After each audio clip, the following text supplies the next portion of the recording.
Hey everybody, welcome to a Tuesday edition of Box Seats. I'm your host, Frank Holder. This is the show where we talk about sports with comedians. And it looks like I'm gonna have to change that open intro since we got some new comics since some comics have changed, who joined the show. First up though, let me bring in Fig. Fig, how you doing? How you doing? Man, it's a lovely Tuesday, man. I know you're confused. You think it's Monday, but it's really Tuesday, and it's all good in the hood. Actually, I'm not confused. I'm not confused. I'm a little in pain, but that's a whole different story. Also, I got to bring in Dave, the business bully. How you doing, sir? How's everything? Bro, I am feeling so good. I almost feel like what it is to be light skinned. Uh-oh. Okay. All right. I'll wait for the other guys to join us, man. You guys know how we do this stuff. We get this whole thing started with the COVID countdown as we wait for the brothers to join us. We got everybody's going to join us today. First up, man, is the Dallas Cowboys are kicking off this week, but the guard on the team, Zach Martin, tested positive for COVID-19 this morning. It looked like he might be out for the opener against the Tampa Bay Buccaneers. And with that defense, Fig, you already know, like I know, Dallas is going to need, everybody is returning Tampa Bay Buccaneers. But if he's out and he's supposed to be their best player on the line, people have got to be concerned if you're Tampa Bay that being out for COVID to start out the year. You know what I mean? Like, that's not a good look. What's your thoughts on that, Fig? Man, the bottom line is they was gonna lose anyway. Let's keep it 100. Dallas Cowboys against Tom Brady and the Tampa Bay retooled Buccaneers. They brought everybody back. They had a preseason. They had time to gel. They had time to build cohesiveness, get to know each other, and they was going to get their behind severely whipped regardless. And they got an excellent defense as well as an incredible offense. So they was going to get whipped anyway. I don't know. Okay, there you go. There comes his face. My man Dave, talk to me. Do you think Tampa Bay was going to do that same thing to that butt shellacking to Dallas this week? Or you think that, the Cowboys can turn it around, especially since the guard is about to be out? I mean, we could talk more about the game itself, but the guard being out with COVID, man, is it a foresight of things that we've come to see in the new upcoming NFL season? What you think? Well, seeing as though I'm in Dallas right now, I can tell you unequivocally, without a shadow of a doubt, Dallas is going to get their ass whipped any way you slice it. So, like, I'm sorry. Did Tom Brady decide to not be the GOAT? Like, did something happen where as though his throwing arm is throwing, 80-yard long bombs in the wrong direction? Like, this was an inevitable ass whipping. It's like if you break your mama's favorite wine glass, and she come home and she want a bottle of wine. Well, guess what? That's your ass. Yeah. I can't even dispute that fact. Let's jump into the stories now, man. And we talked about last week. We talked about the Bishop Sycamore supposed school and everything else, and how they were supposed to be a fake high school and all this other stuff. But it looked like the new coach, his name is Leroy Johnson. He came forward and started talking about what really happened. Whoa. No, stop, Frank. Listen, I get it. I get it. You listen. You are one of the funniest comedians I know, bro. Don't tell me the dude's name is Leroy Johnson. The new coach's name is Leroy Johnson. Here, get this. The last coach's name was Tyrone Jackson. No!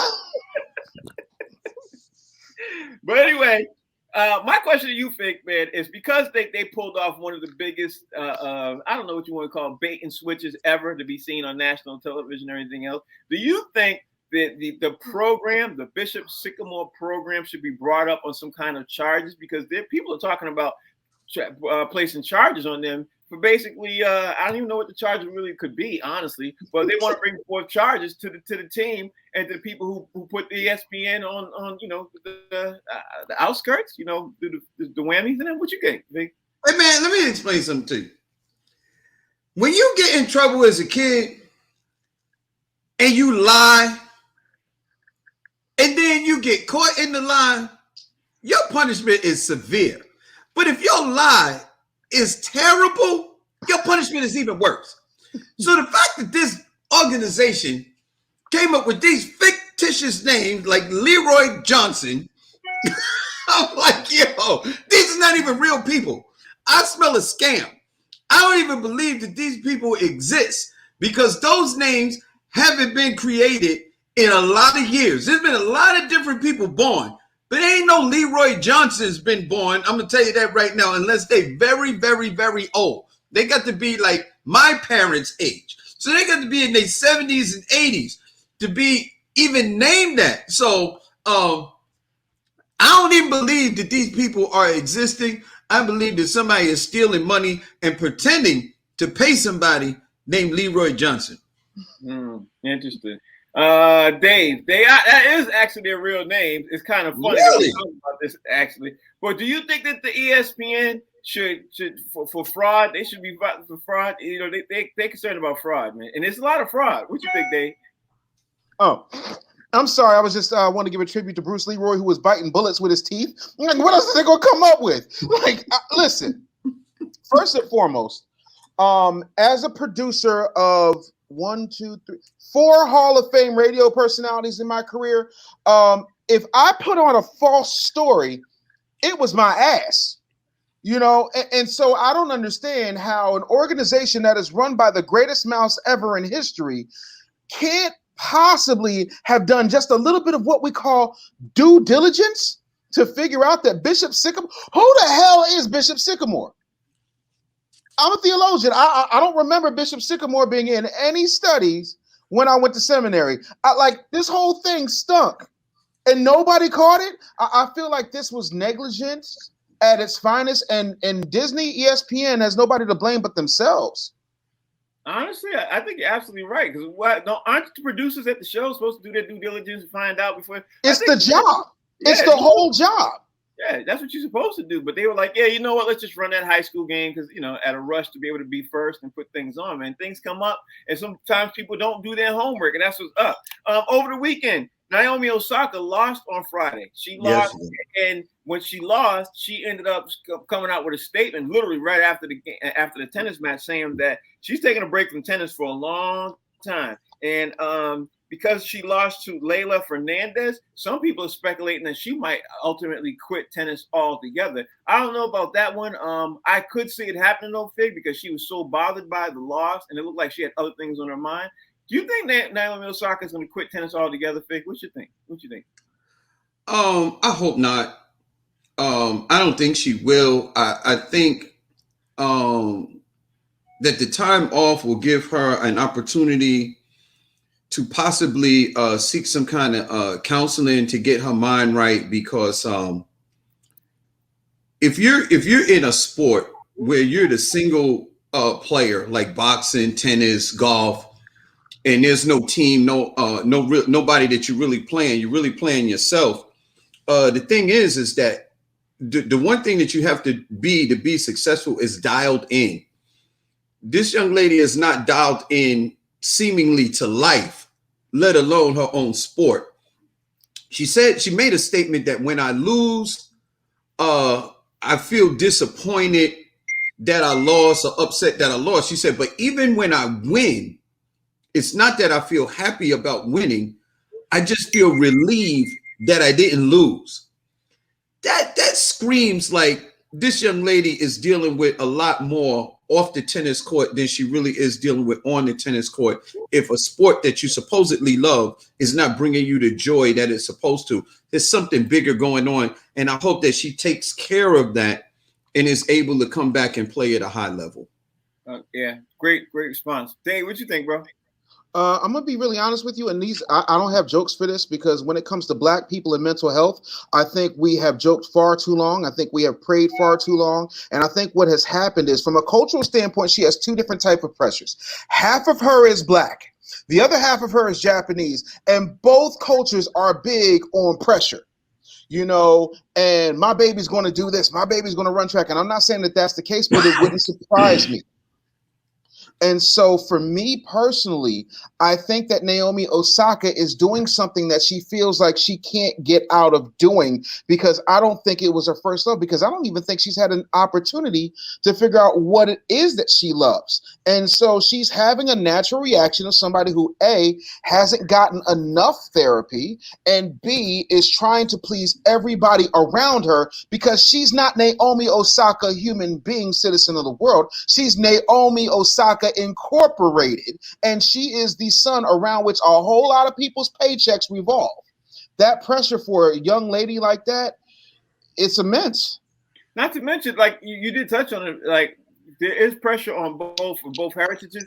Black folks, we put our pressure on ourselves, but Japanese people, they put pressure on. I mean, they put their pressure on their young, like really, really, really early, to succeed amongst themselves and amongst other people outside of that. I can't even imagine the pressure that young lady's going through. I mean, honestly. Yeah, man, to the point where she might not have chose tennis for herself. That might have been chosen for her. Yeah, honestly too. And then not to mention the pressure from being a daughter to a mother. You know what I mean? I think she's a daughter for a single mother too. You know what I mean? Like the mothers put pressure on. You know how that goes. And then, of course, we're not even going to talk about the racial lines being a Japanese person and African American at the same time, too. She had to walk that line. Listen, we can only imagine what that must be. All right. Let me jump on a little something else, man. This is a little something more in my wheelhouse, too. And I'm going to start with you, Faith. Michael Irvin joined First Take this morning, and I saw bits and pieces of it. He's getting destroyed on social media right about now. I mean, there's a little bit of pieces I saw about it. He was getting destroyed on social media. And you already know what I'm gonna say, but I'm gonna let you go Fake first, and then I'm gonna let you go, Dave, and we can talk about it all together. But Michael Irvin joined First Take this morning, and it's getting destroyed. Surprise? No surprise. What you think, Fake? First, I believe it was yesterday. Yeah, he was on yesterday. Michael Irvin, you know what? Look, I see some things, some issues about Michael Irvin, but at the end of the day, he's a glorified fan of the Dallas Cowboy football team. He played at a high level, Hall of Fame credentials, but he's a fan, and he's always going to go with Dallas, and just his thing, man. I mean, it's almost like it's not like Michael Irvin, the commentator. When you see him and you ask him to talk about certain things, especially when you talk about football and the Dallas Cowboys, Michael Irvin is he's like a delusional fan, man. So I take what he says or people like that with a grain of salt. You know, like if I'm talking about the Knicks, you got to take what I say with a grain of salt, because I'm a Knicks fan. Or like you, Frank, you know, you talk about the Celtics or the Patriots or whatever. You got to sort of balance that out and saying that, all right, these guys are real fans, so you got to take that into consideration when you hear them speak. I don't know what you meant by unlike you, Frank, but okay. I'm gonna circle back with that in just a second. Dave, being that you produce shows, radio broadcast shows and everything else, and from the broadcasting production side of things, do you think Michael Irvin joining First Take from the production side of things, do you think that's a great call for the execs over at ESPN? Because I can't wait to tell you what I think. But honestly, after watching it and seeing everything else, let me see what you say about this first. What's your thoughts? Okay, so as a producer, I will tell you the one thing I would hate is when corporate would throw some has-been, never was, or pseudo-celebrity at me and say, hey, produce a show around this jackass. The problem is this is a skill set. And just because you are a Hall of Famer, just because you are phenomenal in one particular thing does not mean that you automatically translate over to the other thing, which is broadcast television or broadcast radio. What happened with Michael Irvin was that he exhibited crackish behavior. So while Fig says take it with a grain of salt, I say take it with a rock of crack, because that's exactly what it looked like out there. And what people don't understand is you have to produce around that. I've literally had to produce someone who has a New York Times best-selling book and cannot read, but that's a conversation for another day. Using celebrity will get you what we call a cheap pop. it'll get you a quick spike in ratings. But if they can't deliver or they don't have a perspective that you can kind of confine into the culture of the program that you're producing, it is a disaster. For every Shannon Sharp, there's a Michael Irvin. Good point. Good point. Yeah. Here's my thing. I want to say jump into this real fast. Here's my thing is I have a very, very, very, very hard time with ESPN. For one, my biggest issue is, especially coming from radio broadcasting and broadcast journalism, is I cannot understand why these corporate heads will always continue to want to employ athletes who can't speak proper English and cannot articulate the English language very well. I have a huge problem with that, and top of everything that Dave just said too. Not to say that Michael Irvin can't speak the greatest, but he can't. But also, he does have some type of things where he tends to go one way, and it's like, bro, do you realize that you are now in an opinion type of seat where you're sitting there and you're trying to explain yourself, and it just seems like he can't come across to be able to explain himself to the proper way of what he should when it comes to certain topics. I think he should stick more along the lines of commentating. That's what I think. On the side, I don't think he should. Correct me if I'm wrong, guys. I don't watch First Take that much the way I should, but is not First Take supposed to be an opinion-based show? You're supposed to be able to express your opinions, and you're supposed to express your opinions with both the pro and the con, the yin and the yang type of thing. I mean, unless I'm wrong. I mean, nope, that's you ain't wrong. But here's the thing, Frank, and I'll be quick. That show has become Stephen A. Smith's show, right? That's one. The other part of it is to answer your question as to why they would do this. Here's the truth. And no one else has the balls to say it, so I'm going to say it. What happens is these corporate broadcast entities do not want to cultivate and create a star because you have to deal with the star's ego, you have to deal with the star's demands, and then if that star's contract runs up and he or she gets himself or herself a great agent, then you have the risk of creating something that will go across the street and bust your ass with your playbook, right? Bayless. yeah. I was hoping somebody would pick that up. So what winds up happening is they want to go ahead and just make this star use the term loosely, like they're special, and they'll deal with those headaches versus the other headaches I just said. And that's what's wrong with traditional broadcasting today. Yeah. I can't dispute that. Go ahead, what I was going to say is that Michael Irvin is good when he's on camera with the other football players, when he's on with Jimmy Johnson and Terry Bradshaw, because it gives you the guys type atmosphere, and it's almost like a broadcast tailgate party when all the ex-football players and coaches get together. They got Michael Irvin and the guys are cracking jokes and they talking football and stuff like that. Then he could pop in for quick moments. But if you got to be on 2 hours with Stephen A. Smith, then your deficiencies and your weaknesses are exposed because you don't have the other guys to prop you up, if you will. So he sort of was exposed. And let's be clear, anybody that's looking with even close to 20/20 vision sees that Michael Irvin has some substance or seemingly has some substance abuse problems. I'm sorry, Fig, you said something? Huh? I thought you said something. I couldn't hear you over all Michael Irvin sniffing. The other part of it, and then we'll get off of this because I know you want to move, Frank. The other part of this whole situation that nobody wants to talk about, and I don't like this man, but Stephen A. Smith is the greatest Black sports commentator, arguably one of the best sports analysts since the late Stuart Scott. You ain't got to like him. You got to give that man his respect. And you put Michael Irvin that's like putting my 6-year-old on stage with me at the Improv tomorrow. It ain't gonna happen. It's going to be a disaster. You know the problem. I think that was a Stephen A. Smith call. I think he has the ability, or the cachet, the power, the influence to say who he wants to sit on the other side, and he's picking his friends that may have come on to the show or whatever, giving them a spot. And I think he picked Michael Irvin. Now, I would like some other dudes, you know what I mean, to come on and speak with him, like Michael Wilbon. That would be somebody I would like to see on the show with Stephen A. Smith, because he's intelligent, he's articulate, and he has a real calculated point of view. Not only that, he can speak on all sports versus speaking very well in every last one.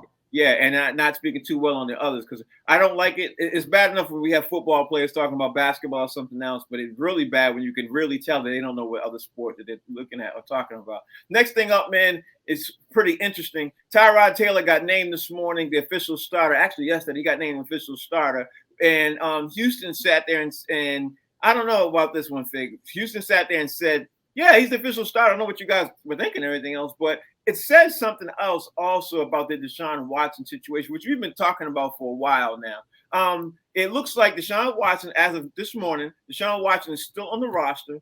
Tyrod Taylor is the official quarterback and everything else. But I think there's something else hidden. I think there's something else coming down the pike with that situation. Besides the obvious, what are your thoughts about Tyrod Taylor being officially named the starter in Houston's management? What you think?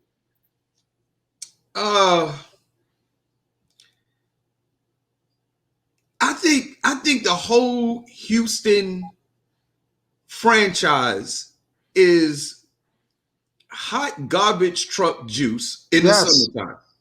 It is a mess. It is a dumpster fire. To put this young man whose career is probably just about over as the face of your franchise, it's dysfunction. Oh man, it's just horrible, the whole thing. And which lends to the reason why possibly the FBI is investigating this whole situation, because I can assure you the FBI does not investigate allegations in civil court from a bunch of women who claim that they were fondled during a massage session with a football player. The FBI doesn't look into that. They're looking into something else much deeper with the Houston organization that goes far beyond what's happening with Deshaun Jackson. Something is going on in Texas, and it doesn't smell good. It's terribly wrong. Yeah. And I think everybody should want to get up out of there. Dave, what you think, bro? I 100% agree with Fig. Excuse me. Pardon me. Hold on one second. The only thing I disagree with Fig is that it is not, in fact, hot trash truck juice in the summertime you're smelling out of Texas. It is oil-soaked cow dung. And the result of this oil-soaked cow dung is all going to come out. My daddy, God rest his soul, would say it's either going to come out in the wash or it's going to come out in the rinse. I think the FBI is looking into this because this here looks like a conspiracy. All the way around. Somebody is going to be held liable for this nonsensical BS we're seeing right now. And when it all comes out, man, like I think a lot of people are going to owe Deshaun Watson an apology. And maybe some money. Let's not forget that either. They might own some all money. The checks. Yeah. I think wouldn't it be something if this all washed out in the rinse, as Dave just said? Wouldn't it be something if it looks like if there was a conspiracy going on like that, and he actually would have a lawsuit against the ownership? That could topple the NFL in certain ways. Because why else is the FBI looking at this so diligently, especially into the opposing attorneys and everything else? I don't know. It just smells real fishy to me. Real we could go back and ask, like, look at some of the real serious cases that we did not find the FBI investigating. Mm-hmm. The FBI didn't even investigate the OJ trial. The FBI had nothing to do. This was a serious case. They didn't have nothing to do with that. The boy that went to jail for murder. What was his name? He was on the Patriots last. Frank, what was his name? Aaron Hernandez. FBI didn't look into the Aaron Hernandez case, but you looking into this? Something is wrong, man. I'm just saying there were more serious things that the FBI could have looked into other than this particular case, and the fact that they're in just screams that there's something more, more serious at hand.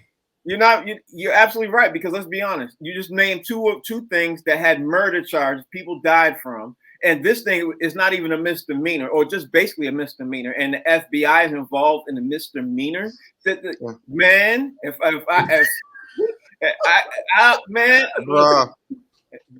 of those things. Like, why in the hell would the FBI be involved in misdemeanors? And let's be honest too. There's not even been official charges yet. There's no charge that's been filed against Deshaun Watson.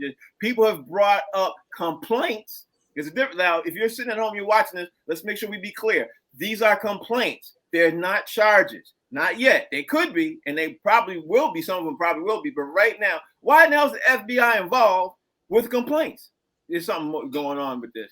Anyway, man, since we're talking about the NFL and the NFL's kicking off this week, I'm going to start with you, Fig, and I'm going to throw this out there because the Seattle Seahawks right now, man, Seattle, they had an issue last season that nobody's talking about this offseason. They had the big issue that Russell Wilson supposedly said to his agent he wants out. He was interested in wanting to get out. Nobody brought it up all offseason. The new season kicks in this Thursday, actually start. Do you think Russell Wilson should be traded? Should the Seahawks trade him now? They can still get value from him? Or what do you think the Seahawks should do, Fig? What's your thoughts? I'm trying to think. Russell Wilson is still, if I'm not mistaken, top 5 quarterback in the NFL. You're gonna trade him, and what you gonna get for him, and who you gonna trade him to, and what you gonna get back. I mean, the season starts Thursday. 2 days from now, the NFL season starts, and we talking about trading your starting franchise quarterback. If you gonna trade Russell Wilson, it should have been a long time ago, or it should be at the end of the season. But now ain't the time. Not if you're the Seattle Seahawks. And whatever team you trade him to, you mean to tell me he gonna have to learn their playbook, their entire playbook, and how much time he gonna have? I just think it's too little, too late.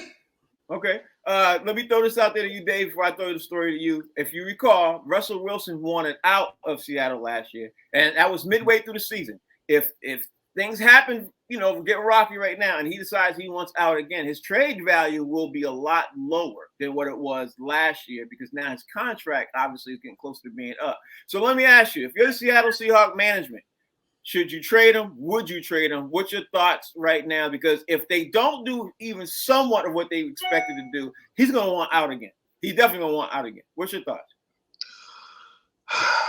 See, I just this emotional light skin behavior, it bothers me. I'm going to start there, right? Like, this is what I'm talking. Like, the problem with you light skins is that y'all are so busy being light skinned that y'all don't even realize that you won. He has one of the finest women on the face of the planet, right? He's one of the greatest quarterbacks in my lifetime. And I don't like Russell Wilson, right? This dude right now is top 5 dead or alive. You can't have a top 5 current quarterback conversation without Russell Wilson being in it. What is he going to get for being traded someplace else? He's going to get his ass handed to him. He knows the Seattle situation. He knows the playbook in and out. He knows his receivers. This is not going to be an advantageous situation for this. Now, I have a theory on this, and I cannot prove it, but I believe that Sierra's fine ass don't want to be in Seattle. And I think a lot of this is coming from him. And I'm not saying that she's putting her hand up his backside and making him go like a curly-head, light-skinned Muppet. I'm just saying that he was fine when they first got together. He was fine when they first got married. And now all of a sudden, now it's, I want to be traded. Why would you want to? You're the franchise. All right, let me throw this out there to you guys. Let me because I have a Pelican brief all the time, right? Check this out. Here it is. Here it is. Notice how he wanted to be traded midway through the season last year, right? When he knew Drew Brees was trying to retire, right? Right? Are we with me? I think he's throwing it out there, and it might be coming out there because he might want to go where to New Orleans because it's inside the dome. You know what I mean? The team the team just needs a quarterback right now and ready to turn around and win. Not to say that Jameis Winston is not going to be that good and everything else. He might be the dude, but if he's not the dude, I think New Orleans would be very interested in trading for him. You know what I mean? And a couple of first-round draft picks. And he could walk right into another situation where he could be literally top in the NFC and be willing to be Super Bowl ready. That's just my thought. What's your thought? Man, listen.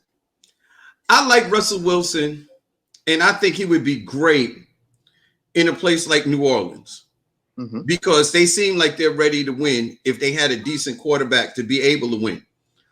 But I'm going out on a limb with my heavy ass. And I'm going to go ahead and say that Jameis Winston is capable enough to handle the New Orleans job. And I'm going to tell you this. I didn't know whether it was going to come up or not, but I think people are going to be surprised at the level of success that New Orleans has with Jameis Winston as their QB, because I'm going to tell you this. This is a kid who has been, they beat him up because he turns the ball over a lot. They say he too many interceptions, too many turnovers. But what they don't tell you is the flip side of that is that although he turned the ball over a lot, this kid threw for over 5,000 yards in a season. Every quarterback, I don't care, you take some of the best quarterbacks in the NFL, they can't throw for 5,000 yards in a season. So if this kid could just cut back on a few of his turnovers, imagine what he could be. And you know, like Rodney Perry always says, the kid just had LASIK surgery, so that means that his eyes was bad. Now he has a decent vision, and he has a quarterback. I mean, he has a coach, he has a team, and he sat for over a year watching one of the greatest quarterbacks of all time do it, which is Drew Brees. I think Jameis Winston is going to be serviceable enough where you don't have to trade for a Russell Wilson. Possibly. What you think, Dave? Damn.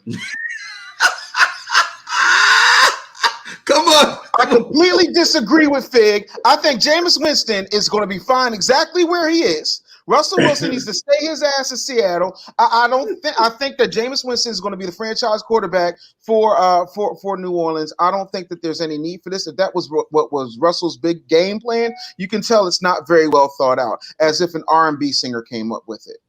No shade.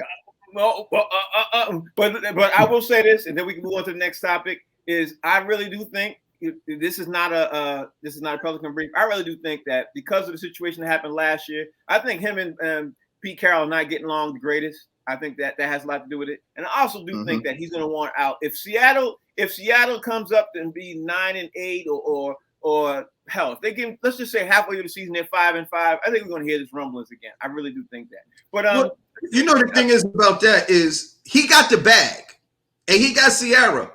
But how much can you do with it in Seattle? Nothing. That's true. That's true. All right, let me throw this out to you, Fig. Because we obviously the NFL starting this week before we talk about the NBA and a couple of other things, man. The thing I want to talk about right now, man, is the Chiefs, the Kansas City Chiefs. And everybody's talking about, hey, they can be this, they can be that, they be this, they be that, and everything else. But no, everybody's overlooking, of course, in the AFC, everybody's overlooking the Cleveland Browns. And I want to ask you, Fig, do you think the Cleveland Browns could be the biggest threat to the Chiefs? Because I saw that on ESPN a couple of times. And let's be honest, the Cleveland Browns, right, they got bringing OBJ back. They got Jadeveon Clowney. They also added they got Jadeveon Clowney this year to join up with Myles Garrett on that defense. Right. Not to mention they got a lot of those team people coming back. You know, a lot of their defense is coming back. A lot of their offense is coming back. Let's not forget, OBJ is now joining the team that obviously didn't need him because they were one game away from being the AFC Championship last year. Right. What you think about Cleveland this year? Hey man, you know what? You can't overlook Cleveland because of what they did last year. And then you add a couple of more weapons with Odell Beckham Jr. coming back off an injury. You got Myles Garrett on the defensive end, Jadeveon Clowney. Man, listen, that is a scary team on paper. Here's the thing: can they put it all together? Because not only are you going up against the physicality or the weapons that they have down there in Tampa, you also dealing with the mind of a Tom Brady. And the one thing that a good quarterback could do, they could shortchange you to death. Means they can dink and dunk. They could hold the ball and do time management. And that's the way you beat an explosive, young, hungry team. Will I count them out? No, because they're formidable. They have weapons. And Baker Mayfield has shown that he's a decent quarterback, possibly going towards that great quarterback type of title. So I can't count them out. But would I put them up against Tom Brady and Tampa Bay with all the weapons they have on both sides of the ball? The one edge that I give to Cleveland, is that they may be a little hungrier because Tampa Bay just won.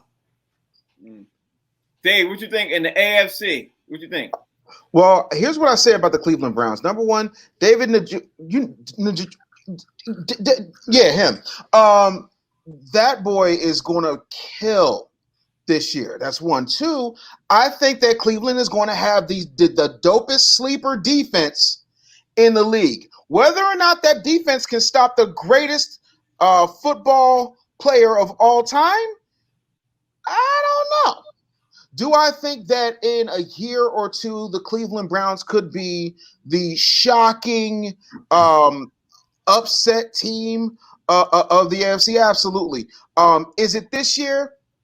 Where's Rodney Perry when you need him?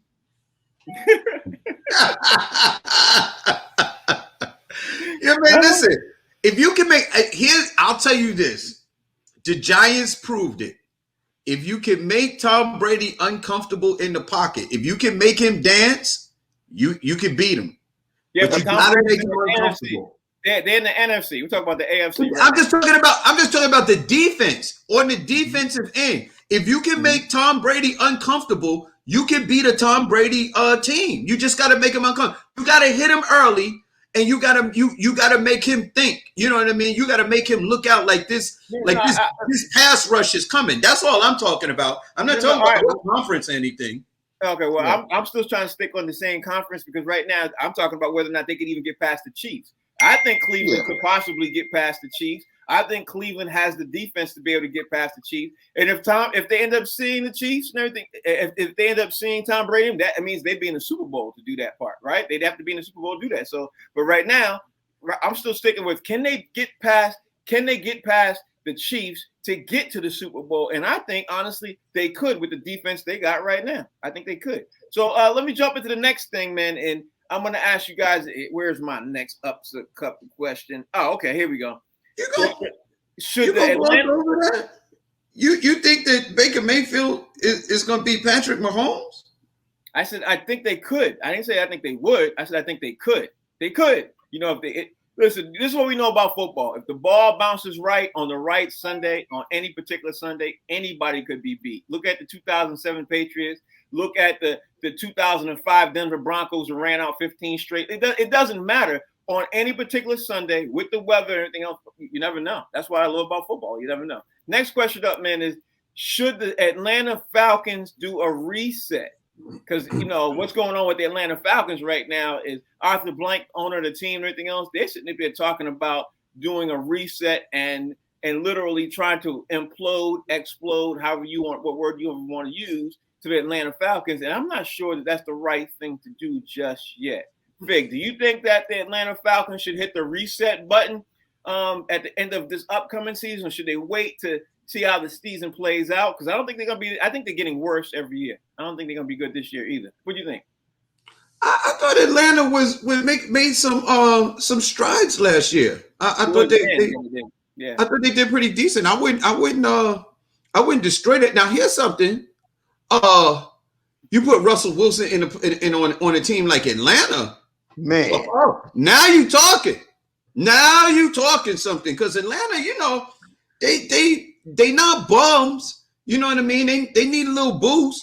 A quarterback like a Russell Wilson could boost an Atlanta team. When we were talking about Deshaun Watson could boost an Atlanta team. You get a quarterback in there. Atlanta's going to be a scary team because they made some noise last year. So I wouldn't blow that team up just yet. I would do my evaluation. I evaluate my roster and see what I have and see what they would do this year before I start blowing up the whole team. Because let me tell you something, man.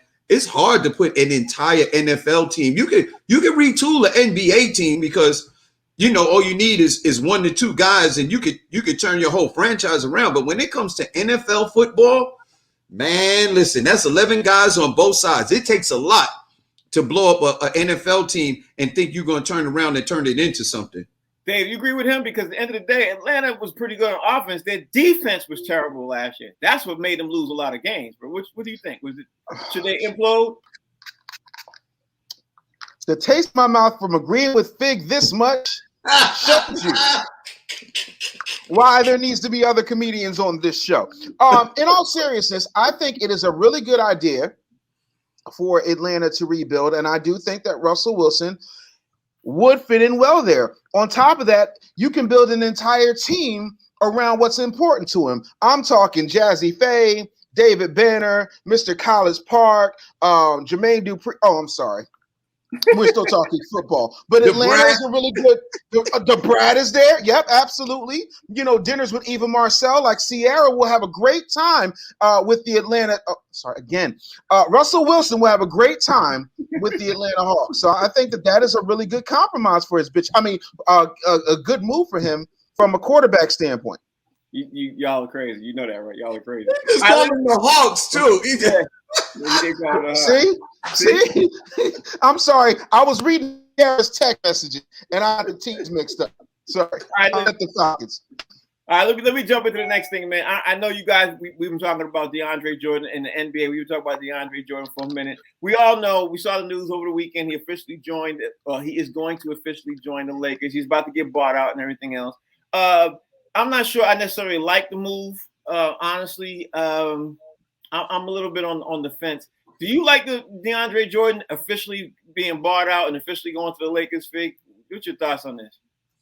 I mean, look, at the end of the day, what is it that you're going to ask DeAndre Jordan to do? You ask him to clog up the middle.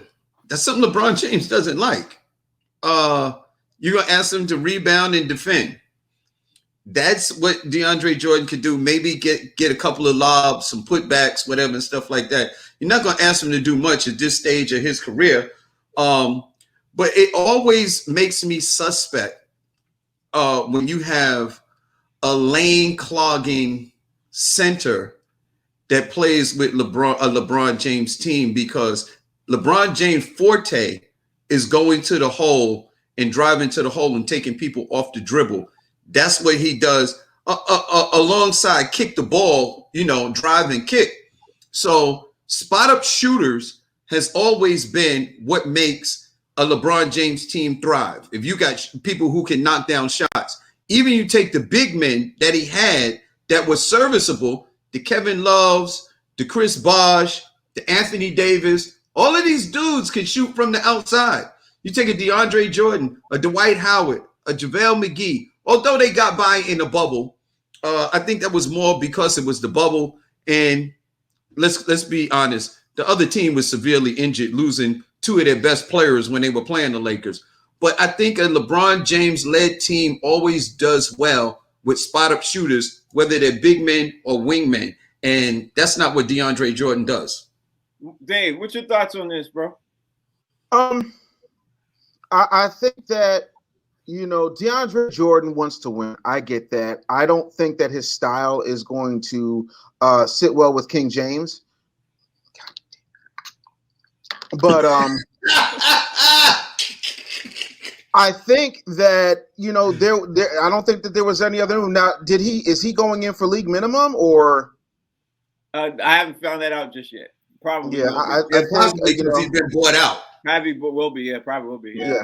So I think that this is, I want to get a ring, and I'm not trying to be funny. And I know I'm so happy that Rodney Perry is not here, because what I'm about to say would really piss him off. And I love Rodney Perry. But the truth of the matter is LeBron James has created what we now see everybody doing, which is let's do everything we can to create a super team so that we can just go ahead and dominate everybody, and then everybody else has to scramble for second place. And I'm not really here for it.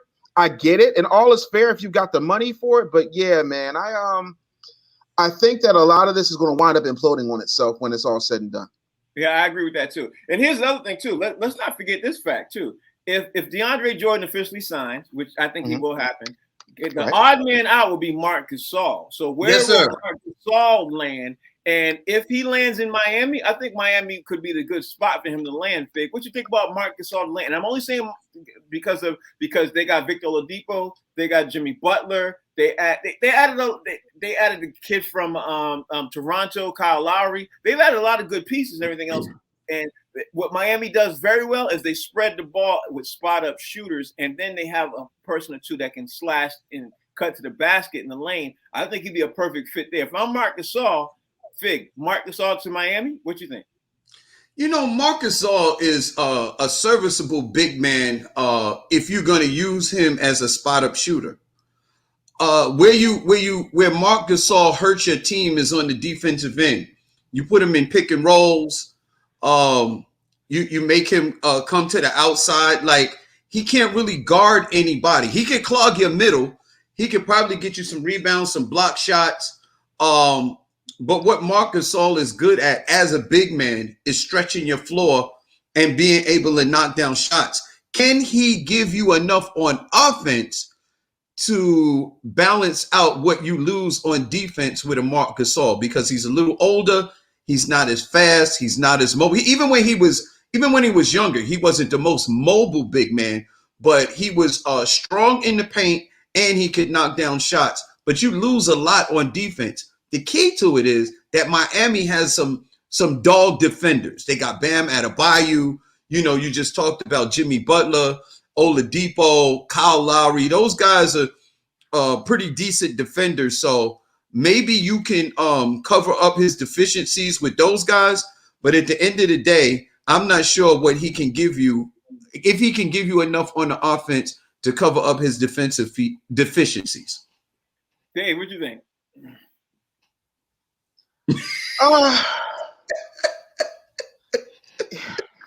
Jesus. Like, I really feel like y'all playing this show ahead of time. I really feel like you just fed Fig everything, and then he knew what I was. Marc Gasol heading to Miami, taking his talents to South Beach. All right.